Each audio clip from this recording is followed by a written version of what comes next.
guys, welcome back to another video.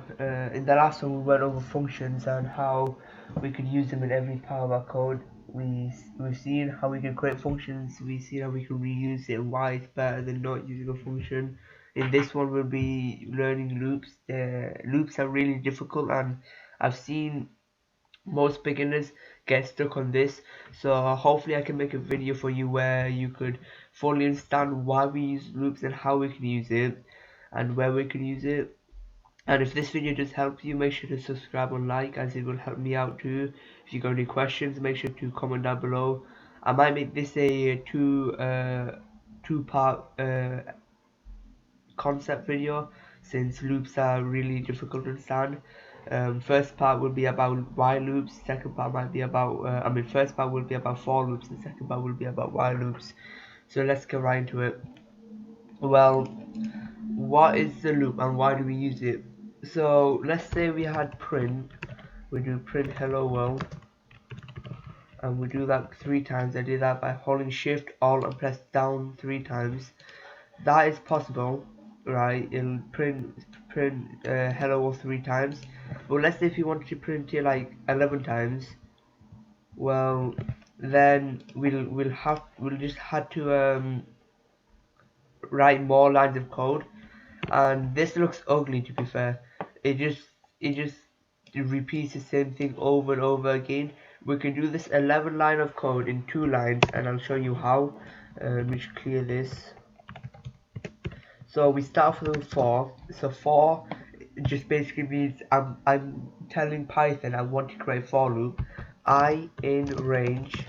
So I is a variable name. This I could be anything. It could be index, which I is short for index, or it could be ice cream, or it could be lollipop, whatever you want. But I will stay with I for index. It's convention to write I in range. So basically I.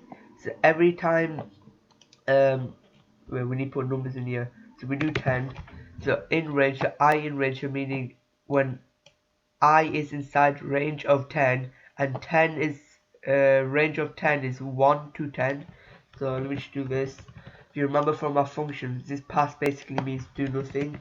We'll do print range 10. So we'll see what the range does, and it shows us a range between 0 to 10. By default, Python starts from counting from 0, so it'll start from 0 to 10.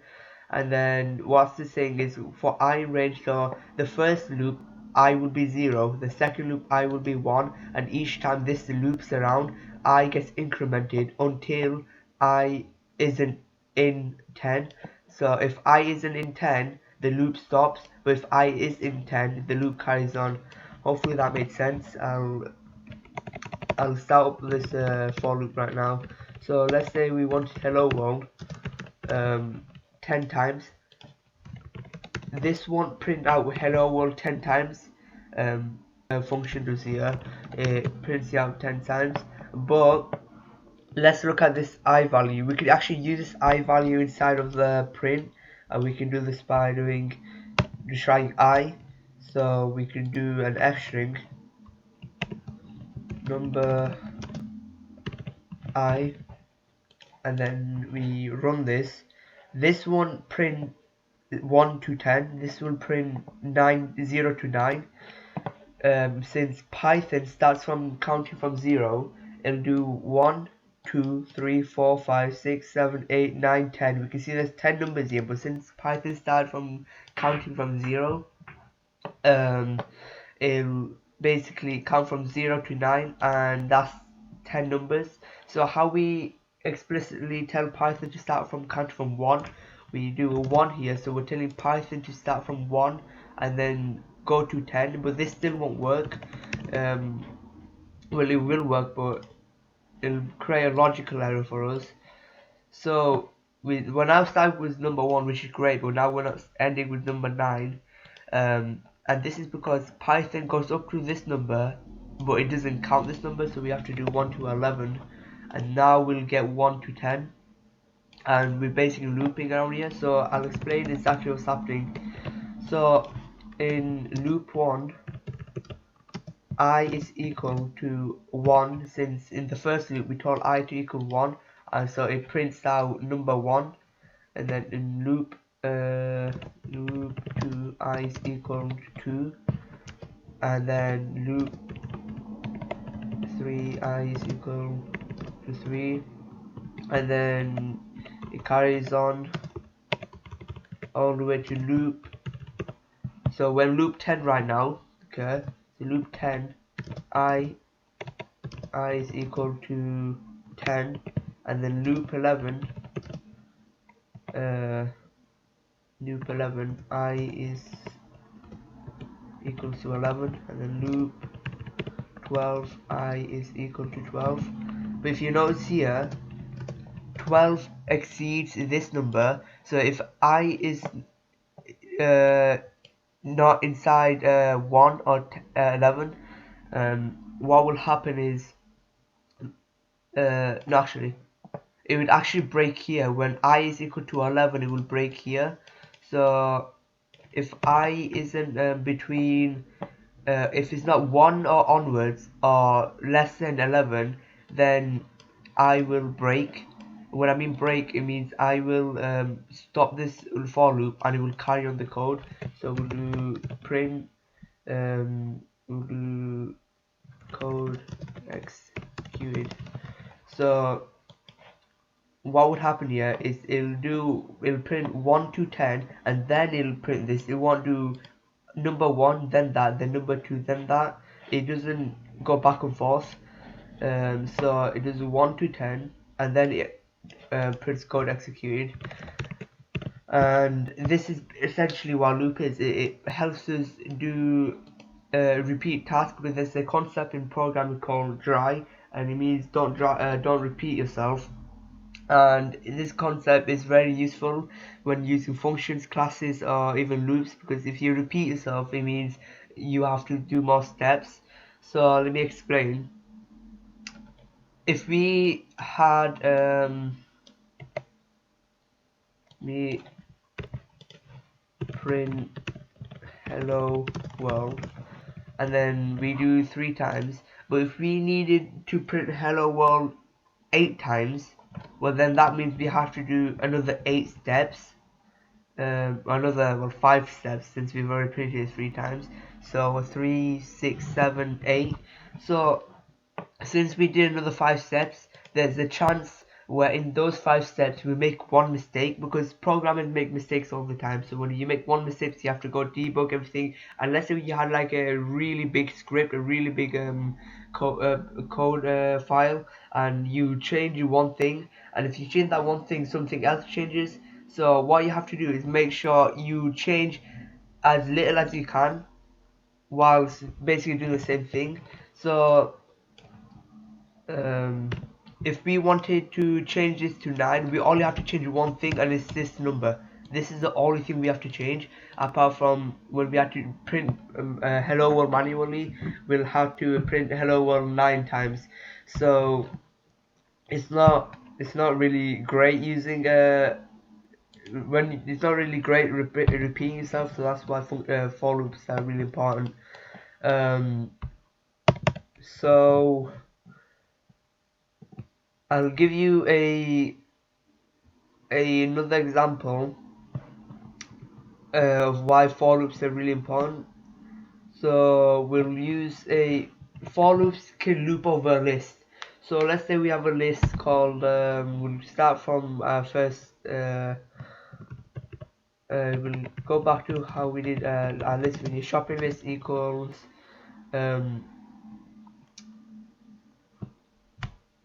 so it's a list here. Shopping list equals apple, bread, cereal, we'll do pineapple, yes, raw apples, and one last thing, eggs. And we just do print shopping list. So we were printing the whole list here.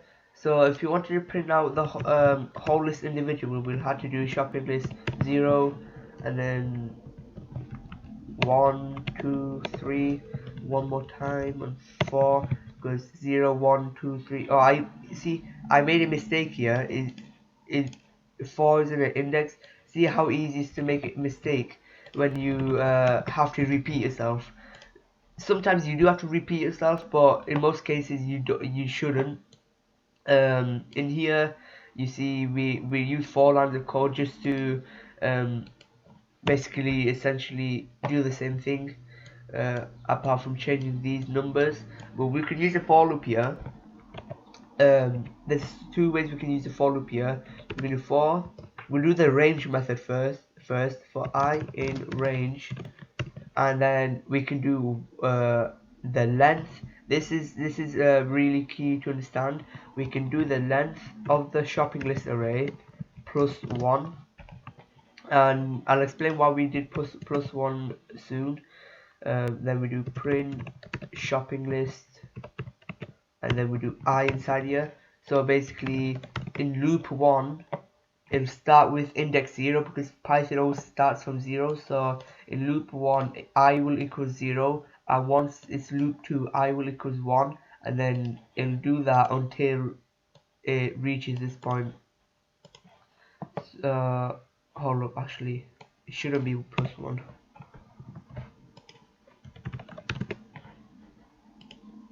Yeah, so it's now printing out everything in here. So apple, bread, pineapple, eggs, and then you pretty much printed out the whole list with 2 lines of code. But there's an easier way, there's a more cleaner way of doing it, there's a more understandable way of doing it, and Python made it where you can loop over a list by just writing the list name here. So for I in shopping list, so I'll index over the whole list, and now for I in shopping list, list in this movie integers are not string. Oh wait, hold up, len.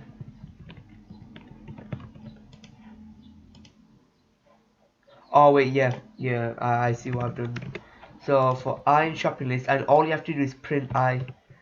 So that's it. You just got print I, and then there you are. So basically for I in shopping list, it lists over this shopping list, and then the first index will be apple, so it prints out apple, and then second will be bread, and then it'll print out bread. So that's a really handy way of using a shopping list with a list with a for loop. I'm gonna give you a quick project to do with a for loop, so it'll help you understand this better. For this one I would highly suggest doing this, because for loops are really hard for beginners to understand, and they don't understand when to use it, and people usually try to stick away from it when for loops are really important. So the project is to basically, using the shopping list above, um, get an input from the user to ask if they would like to remove any items.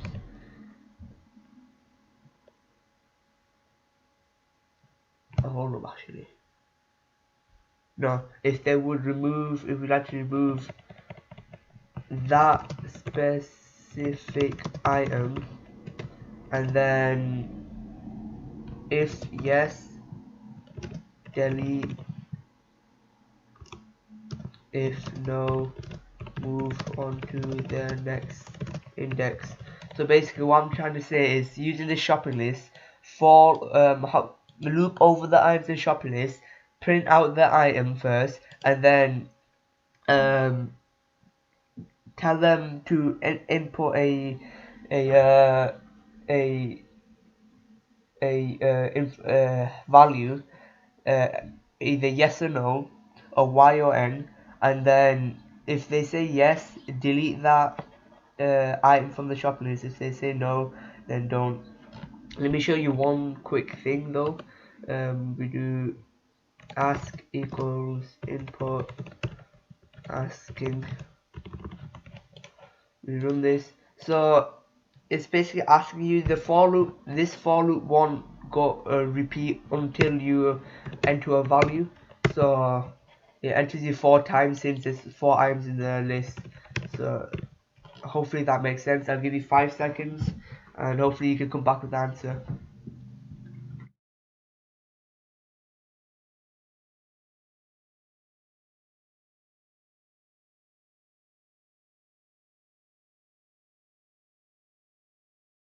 Alright, hopefully you came back with the answer. If your answer looks different from mine, that's completely fine. It just means I've done it a different way. And if your answer output is similar to mine or the same as mine, that's fine too.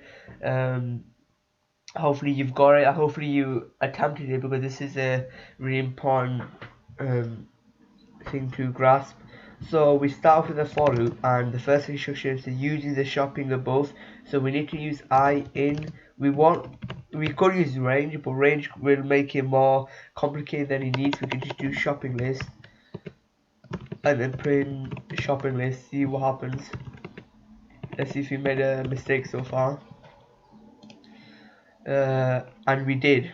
We made a mistake, and the mistake we made here, we were printing out the shopping list, but we're not printing out each item from the shopping list. How we do that? We index it, and we use I to do it. But hopefully it works now, which it won't, because remember, we're not indexing it because we're using it for I in the shopping list. We're not using it range, so we just simply have to use the I.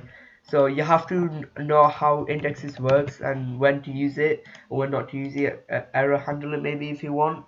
And then we've got apple, bread, pineapple, and eggs. So we've got that working. Now we want to get an input from the user to ask if they would like to remove that specific item, and then we could do remove equals input, remove this item. We could get this quickly, delete this, have an F function here, and then we could do y/n, and we could do dot upper just to make sure that if the user inputs a capital letter, we can check if it's a lowercase letter. We can make it uppercase letter, and then we can check if it's the uppercase. So we can clear this, and we could run now. Remove this apple, yn, we'll do n, we'll do n, we'll do y, and then we'll do y. It won't do anything yet since let me just add a space here. It won't do anything yet since we haven't told the loop to do anything. So now we could do a easy if and else statement. So if remove equals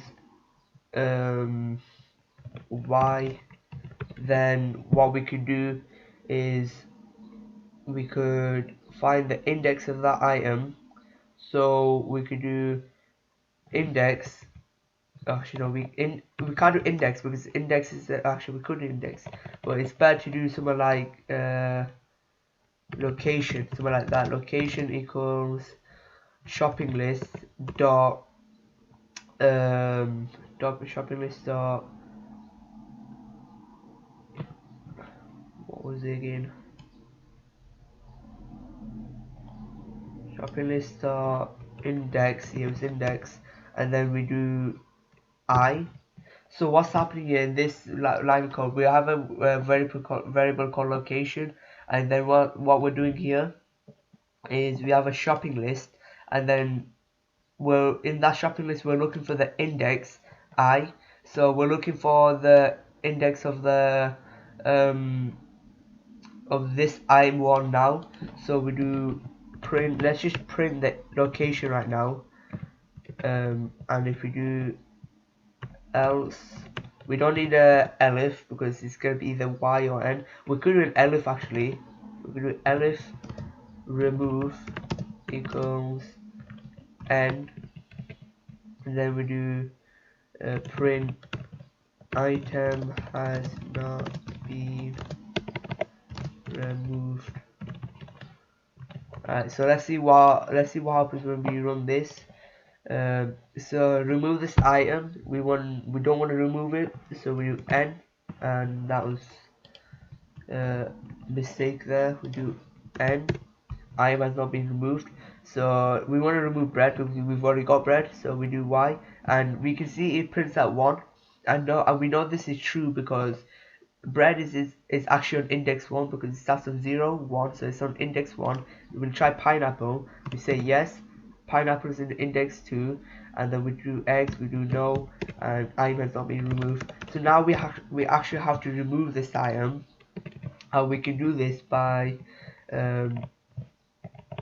shopping.pop, and we give it location because location holds the index of the item we're removing, and then we can do print item has been removed.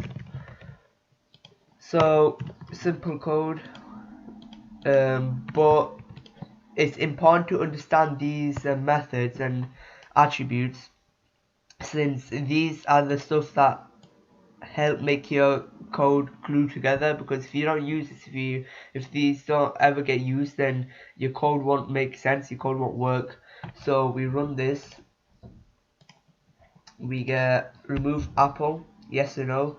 We'll do yes this time. Item has been removed. Pineapple, we don't have a pineapple, so we'll say no. Eggs, we have no eggs, so no. And we have oh wait, hold on, what have I done? We missed out bread apparently. Let me run this program again. Where's bread gone? So this must be a logical error. Something must have went wrong here.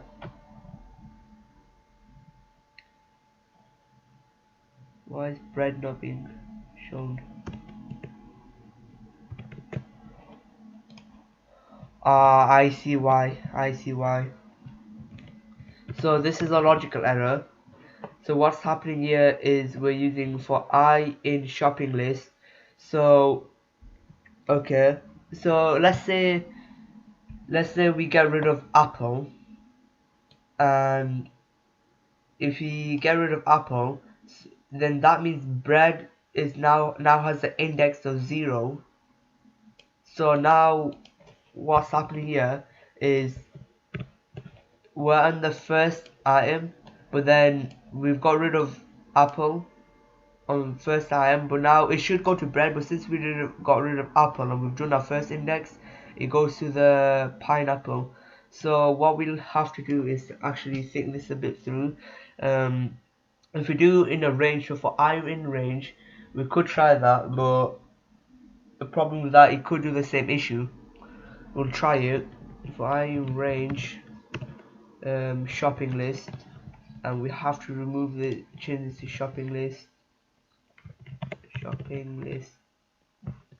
I, shopping list I, and I think that's all we did. Let's run this. Line 3 for I this range shopping length. Yeah, you gotta remember to do length. Clear. Line number 4.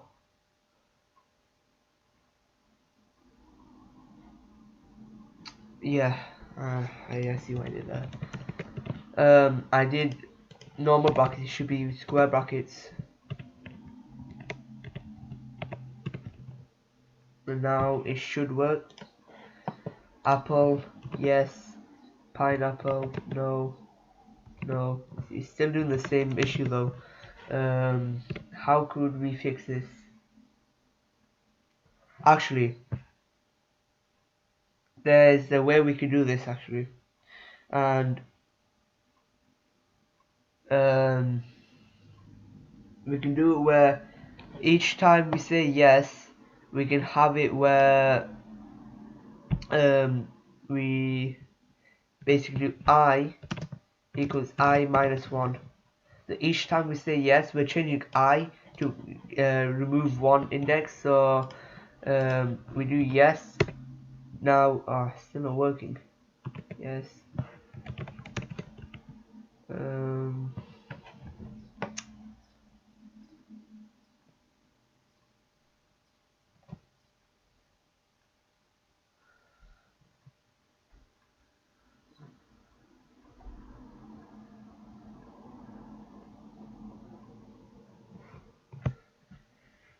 Let's try I equals 0.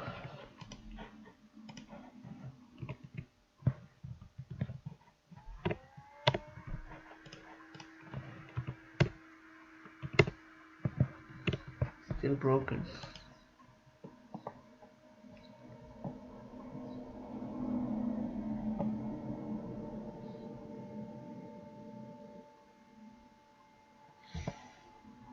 I'm gonna pause the video right now and see if I can fix it.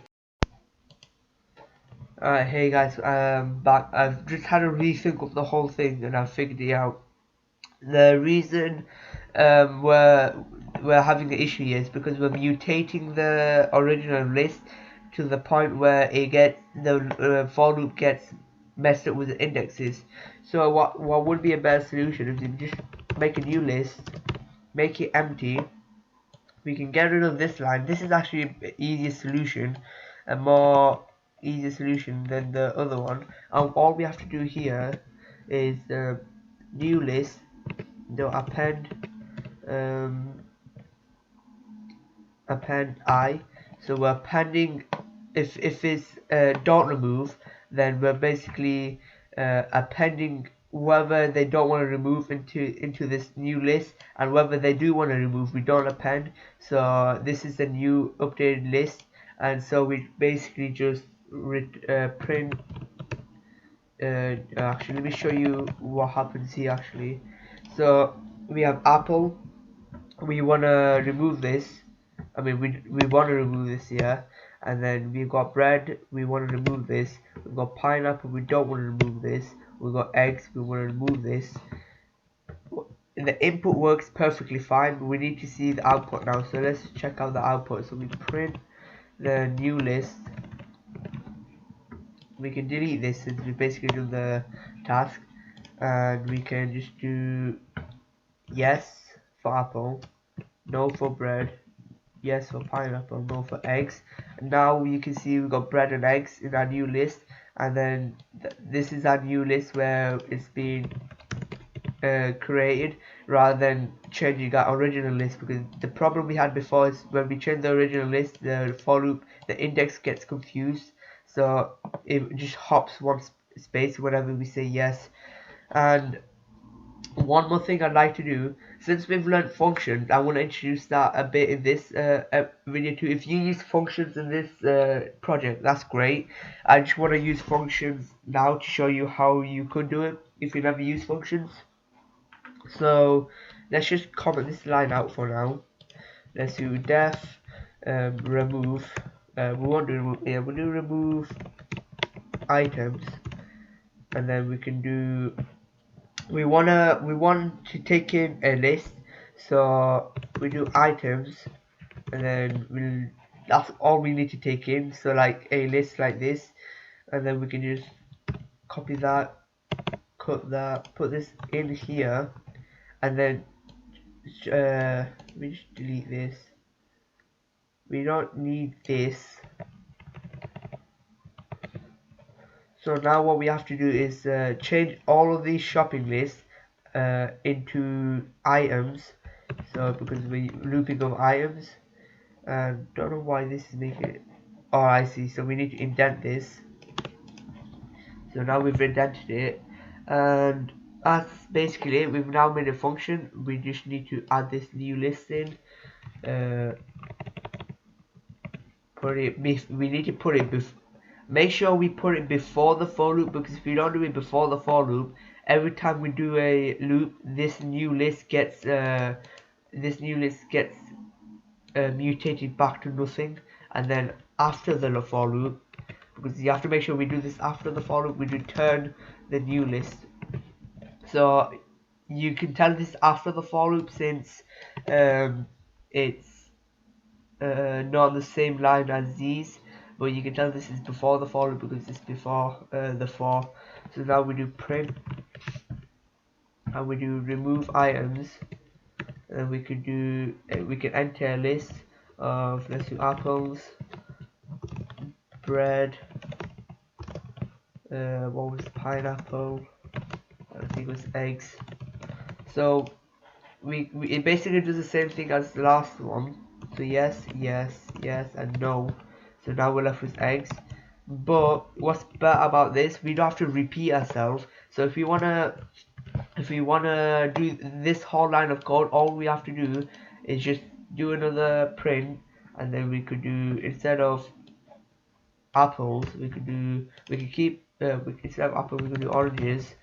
We could do yogurt. Pretty sure it's HG yogurt, and we could do jam.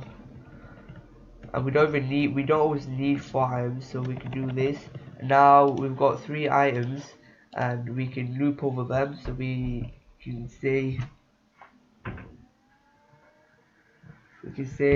no, no, yes, and we get those 2.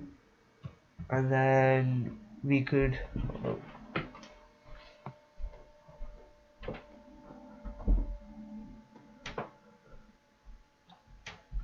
so that's basically functions in this video. Hopefully you liked it, hopefully you found this video helpful. I did find it difficult for that problem, but even for experienced programmers, you have to try to think of why there might be a problem and how you can fix it, even for simple tasks like these. And hopefully you did get the solution right, even if it doesn't look similar to this. But if you like this video, make sure to subscribe. If you have any questions, comment below, and watch out for another video